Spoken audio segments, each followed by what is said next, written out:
They, well, again, because I already had did one a broadcast earlier, but right now we are going to be doing.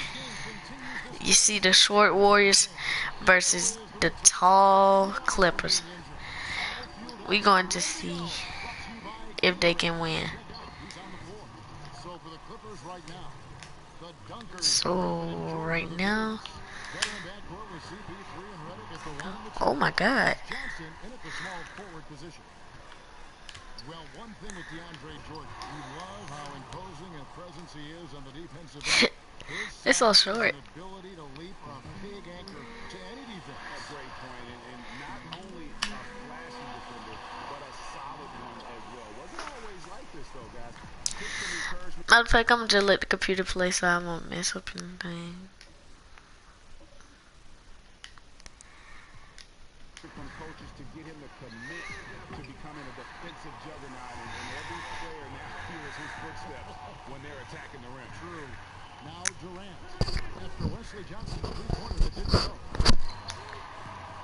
And it's Durant missing for Los Angeles. They've gone 2 or 3 here to start off the game.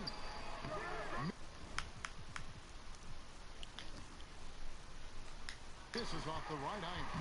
Warriors have gone 0 of 3 from the field to start the game. Okay, well, let's go down to David Aldridge for a report from the sideline. They so short. Catch up with him. He said they have to do a good job of moving their feet defensively. That's the only way they're going to avoid getting dunked on. They also want to turn guys who are slashers into jumpers. Thank you, David. The Clippers shooting their first foul shots of the night here. And as a unit, they're shooting 78% from the line. That's a solid number to work with on the season. That free throw good from Griffin. And Chris, at the midway point of the season, are teams worried about peaking too early? Is that a real concern for teams? Yeah, you know what? I've never understood the phrase peaking too early. I never understood what that meant. Oh yeah, by the way, I'm just about to let the video play, so I ain't gonna say nothing.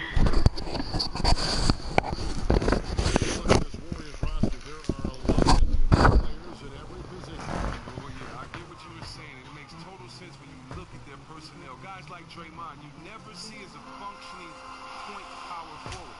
Curry's unique in how he plays the point and his shooting. The list goes on with guys like Iguodala too. Yeah, slow start right now. 5 straight misses to get this one going. Inside. And a great assist by Paul as that one goes in. And they've scored several times already here in the first quarter on the inside. They've been struggling here on offense. Yeah, a bit of a dry spell for sure. Here's Curry with the three, and it's Griffin with the rebound. And you could tell he thought that triple was going to fall. Right side, Redick. Pass to Griffin. Jordan the screen. A chance to extend the lead to double digits, but it's no good. Curry kicks to Green. Shot to stop the run. And Steph Curry hits the three. Always keeping his head up. Draymond rarely misses the open man. Paul kicks to Jordan. And slam dunk by Jordan. And he can do a lot more damage to the rim than that when he wants to. Oh, you're right. And with the lead they're enjoying, I'm surprised he didn't put a little something extra on that one. Now here's Thompson. He's coming off a 19-point game against Sacramento. And the stroke definitely lacking confidence this quarter. Nothing on target. A shot by Redick, no good. And they had some botched coverage that turned into no coverage. And it's Thompson that time on the assist by Durant. Thompson's got his first bucket of the game, and he's on the board for 3. Paul dishes to Griffin. Right side, Jordan. And it's Jordan with the jam. Oh boy, to be young again. Makes you nostalgic, doesn't it? Thompson with it. Scoring-wise, he's definitely making his mark right now. He's averaging about 19 points a game. Just doing the job on the backboard. Paul goes in.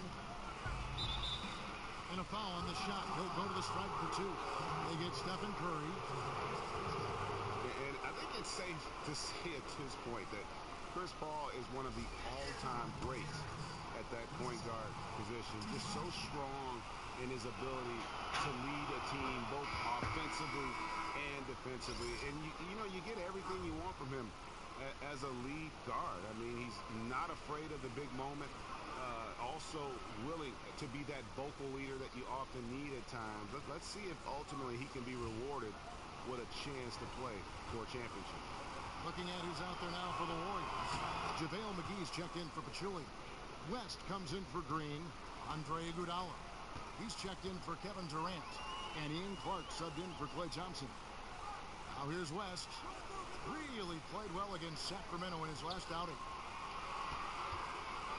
Here's McGee. It's hauled in by the Clippers. You talk about Paul as one of the great point guards. He led the way in the NBA for a long time as it became a more guard-centric league. And you know all about guard play. Yeah, great point. And you talk to the other guards around the NBA, and they'll recognize Paul as a pathfinder for this generation. Everyone admires his competitiveness and attention to detail. And when it's all said and done, history will look kindly on his accomplishments. And the Warriors decide to take their first time out here. This game coming on the heels of their win against the Kings.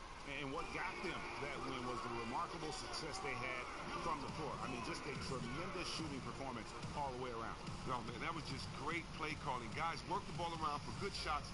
Extremely unselfish all night.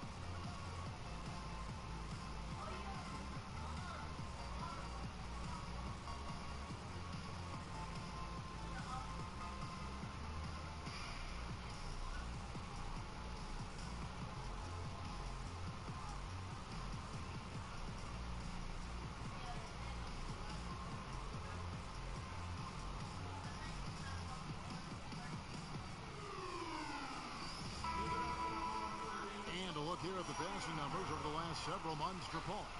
One aspect of his game that's suffered the past few months has been his passing.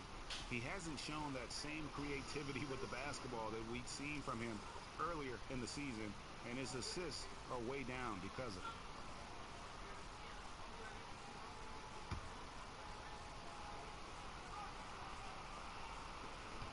We've got 1:18 left in the first. Curry can't get it to go. Well, they often look to him to provide for them on offense, and he simply isn't getting the job done today. Rivers kicks to Crawford. Some nice ball movement by the Clippers. Now here's Paul. He's guarded closely. 4 on the shot clock. And Chris Paul picks up the foul. That is his first foul of the game. It's close, but, didn't get on balance quick enough.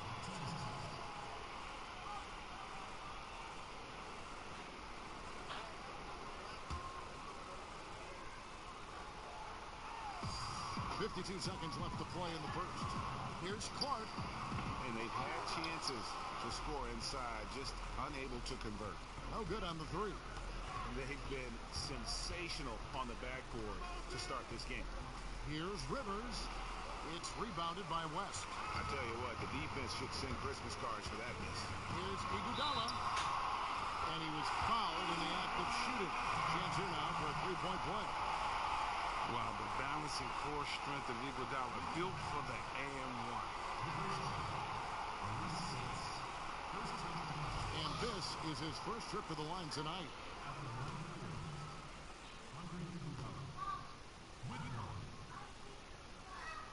And that one falls for Iguodala. Clippers leading by 7. 3-second difference between shot clock and game clock. And Bahamute against West. And Bahamute the pass to Paul. And the shot goes in. And really smart to draw his man out to the perimeter. He's giving up too much size to be effective inside. Isn't that when you use your other skills like your mindset? That's just a high basketball IQ play right there. He knew he was no match inside. So what did he do? He pulled his defender out farther from the hoop. And that does it for the first quarter. Los Angeles on top. They're up by 9. After this break, we'll be back with the start of the second quarter on 2K Sports.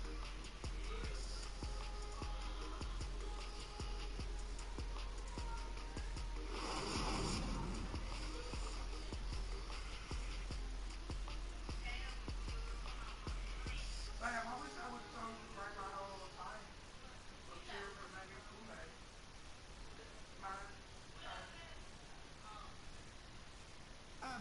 J.J. Redick, a focal point in his tenure with the Duke Blue Devils, both offensively and as a lightning rod for fans. I think I'll forever be associated with Duke and Duke basketball. And obviously that's a polarizing topic for some people. They like me, some people don't like me. But I take a lot of pride in the fact that I went to school there, I got to play there, and I graduated from Duke. There's no doubt that he is Mr. Duke, J.J. Redick, and it's hard to argue with that school's incredible success, Greg, whether you like him or not. And I know you've had a first-hand view of Duke a couple times. And listen, I have the utmost respect for J.J. and Coach K and what they've done there. And then listen, you could be known for a lot worse things in your life and haven't gone to a lot worse places. But I think for him, it's not about where he's been. I think it's about where he's going and what's going to be the next chapter in his career. Well, not exactly a close game so far, but as the second quarter starts here, plenty of time for a comeback. And guys, what's your take on the Clippers so far? You know what? They're dominating on the backboard. They have controlled the paint thus far. Yeah, they came in on a mission, absolutely flying around the rim. Their relentlessness has been unmatched. Here are the five the Clippers have to start the second. The Dunkers, Griffin and Jordan are the bigs. Austin Rivers is out there with Crawford, and it's Johnson in at the three. Clark kicks to Thompson. He feeds it to Clark.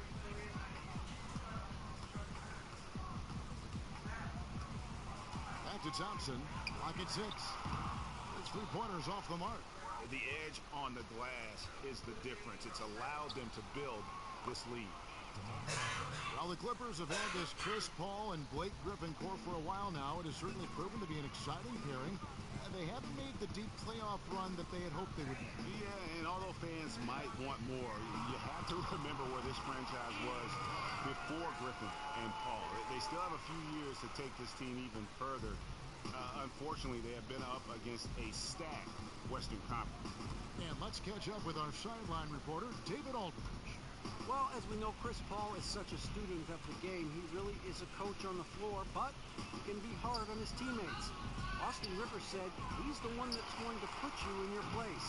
He's going to tell you the truth. He's going to yell at you. All the good point guards have to be the bad guy sometimes. He's a leader, man. Kevin? Thanks, D.A. He certainly backs it up on the floor. The lead pass was put in just the right spot. Thompson's got it back down to a single-digit deficit for the Warriors. Jordan the screen. Johnson sends the screen for Rivers. It's Crawford on the wing. Off the pick. And he knocks down the jumper. Crawford's got 4 points now in the quarter. Perfect screen there. Set him up with a terrific look. Nice off-the-ball movement and action to free him up for a shot. He makes it on a regular basis. Outstanding work. Now a timeout called by Golden State. As the teams head into this timeout, a chance for the coaches now to map out some plays for the next few minutes and a chance for the players to rehydrate with some Gatorade. That's important if they want to make sure they don't wear down later in the game. Absolutely. Over the course of a game, you have to stay hydrated.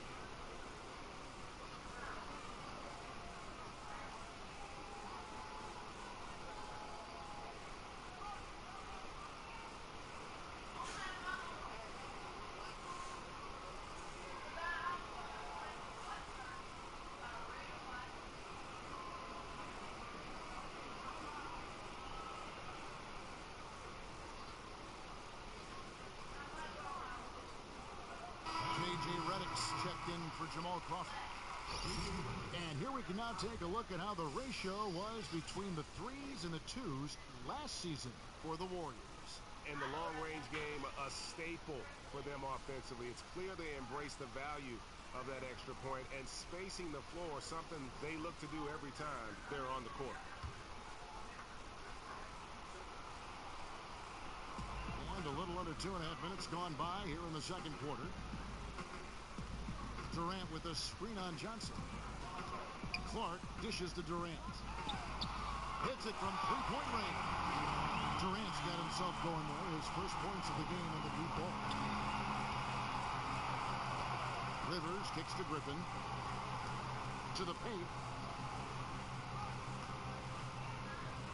Chris, so often we'll see one play in a game that seems to change the mentality, the momentum, the feel on the floor. As a player, do you feel it when one play, just one play, can alter the mood of a game, change the pace of a game? Well, yeah, Kevin, you can definitely feel it. I mean, a lot of times, you're trying to invoke it, implore it. You're trying to speak it into existence. Yes. So, if you see someone that gets a big steal when you need one and you guys have been, plotting for it on the sideline in the huddle, or if you see a guy hit a big three that ties up the game, and, it's a 17-4 run, and it makes everyone believe, and then the roar of the crowd and how that goes, momentum is definitely tangible. When you see someone get dunked on and one poster, take the lead up by one, crowd goes crazy. I believe, it actually affects you physically. Yes. Your heartbeat, your pulse, your endorphins, your adrenaline, everything gets going. So, yeah, you definitely can feel when the play alters the mood of the game. Great way to put it. Now, there was a time early in his career where Klay Thompson had to live outside the arc to get his points. He would float to space in the mid-range, pull up off of a drive, or stay behind the arc. He has expanded his game immensely in the last 3 seasons, and is a dynamic scorer now. And so he draws the foul on the shot, a trip to the line to shoot 2. And with Klay, the #1 way that he's diversified his offense, Chris, is that he does a better job of getting to the rim and attacking defenders off the bounce. Well, yeah, as a younger player, he had the quickness to beat the defender, but he had trouble finishing. Now, something clicked for him during that time, and now he welcomes the contact, getting that easy bucket at the free throw line, knowing when he finishes, he converts contested layups as well as anyone. He identified a weakness in his game and rectified it. And the one thing you can't speak enough about, Chris, with this Warriors team is they aren't just an offensive team. They have one of the toughest defenses in the league, too. Well, just look at their rosters. Defenders at every position. And it isn't just defenders that can slow down one position. They have guys like Klay and Draymond who can guard multiple positions. That means you can switch. The versatility allows them to match up with anyone while throwing out their small ball lineups. They set the pick. Redick passes to Griffin. That one wide left. That's one he knows he should have drained. Iguodala dishes to Curry. 1:05 left in the first half of basketball. Foul call that time on the way up. That'll give him 2 chances at the free throw line here. Look how he's playing, just fairly. Steph knows there's a chance he's going to get hit. He earns himself a trip to the line. The Warriors shooting their 4th and 5th shots at the foul line in the game. And typically a strength of theirs, 79% on the season.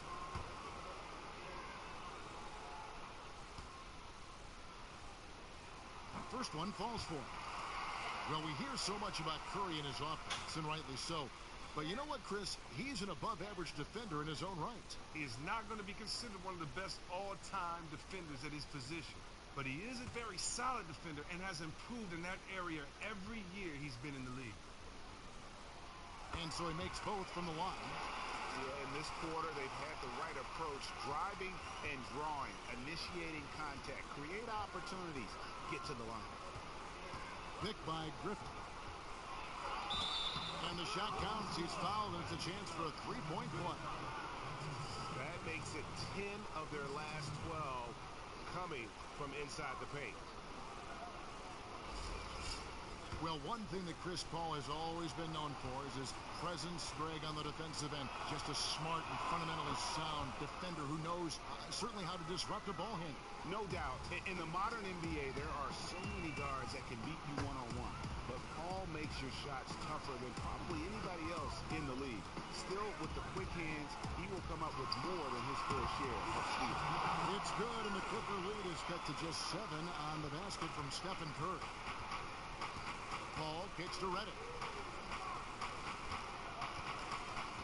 Spates against McGee. Here is Mbah a Moute. And the 3 off target. Golden State's gone 1 of 3 from way outside since the start of the second quarter. Here's Curry. That falls. Nice feed that time from Andre Iguodala. And that's now 9 points for Steph Curry. And here is Paul. With 1 on the clock. And we're through the first half of basketball here, and what's been a good one. Clippers lead by 5. And just now to send it over to David Aldridge, standing by courtside. David. Thanks, Kevin. Chris, you guys shot a great percentage in the first half, but still a tight game. What do you think's causing that? Hey, right now we're playing at that tempo. You know, we need to pick up the pace. Defend, rebound, run, and pick up the pace a little bit. And defense starts that pace. Thanks, Chris. Back to you, Kevin.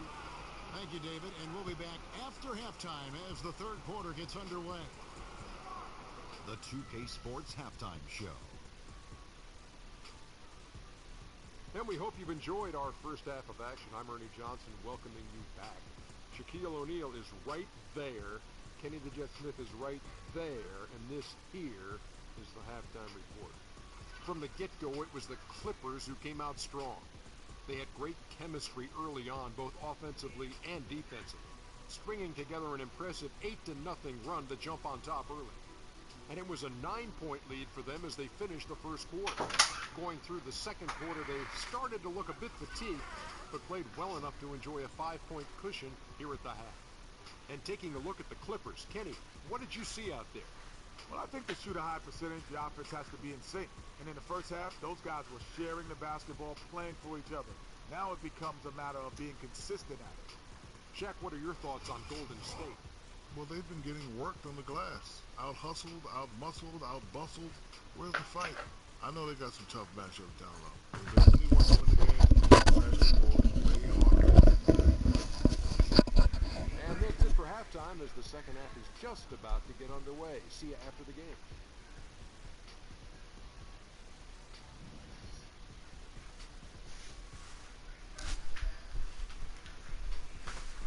The Embarcadero in San Francisco with the Bay Bridge listening in the background. Sorry guys, but I gotta end the video early because I gotta go somewhere in the morning, so I hate to do this, but I got to. Sorry to all my subscribers and friends out there, but still subscribe to me and hit that like button, please. Alright, see you later guys.